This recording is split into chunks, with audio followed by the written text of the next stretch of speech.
আসসালামু আলাইকুম, সবাই কেমন আছেন? দেখেন, পুঁইশাক গাছ লাগানো হয়েছে খাওয়ার জন্য। বাঁশ পুঁতে দেওয়া হয়েছে। এই যে একটা আগা উপরে উঠাইয়ে দিয়ে বেঁধে দিতে হবে।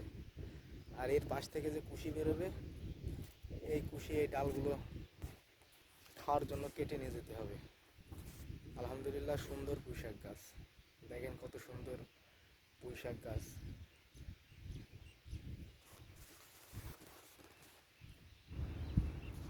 কত সুন্দর পুঁইশাক গাছ দেখেন। এই পটলও লাগানো হয়েছে। পটলের পাশে এই গাছগুলো লাগানো হয়েছে, পুঁইশাক গাছগুলো। এই যে আমার পটলের জমি। পটল এখনো ধরা শুরু হয়নি, এই তো হালকা হালকা আপনার হচ্ছে, অল্প অল্প। নতুন গাছ, গাছের বয়স বেশি দিন না, নতুন বান দেওয়া হয়েছে।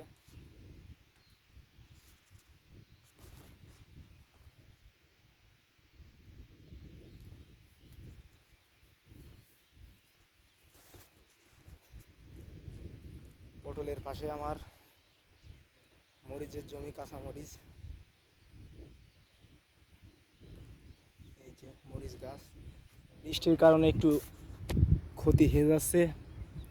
আমাদের এখানে প্রায় প্রতিদিনই বৃষ্টি হচ্ছে। বৃষ্টির কারণে গাছ দেখতে পাচ্ছেন আপনারা এলোমেলো হয়ে পড়ে রয়েছে। ঝাল গাছ এলোমেলোভাবে পড়ে আছে বৃষ্টির কারণে। প্রতিদিন বৃষ্টি হচ্ছে। বৃষ্টি যদি না হতো তাহলে হয়তো একটু ভালো হতো। বৃষ্টির সাথে বাতাস হচ্ছে, সেই কারণে গাছগুলো সব কাঠ হয়ে যাচ্ছে। তারপরও আলহামদুলিল্লাহ ভালোই হয়েছে গাছ। গাছের বয়স বেশি দিন না, অল্প কিছু দিন।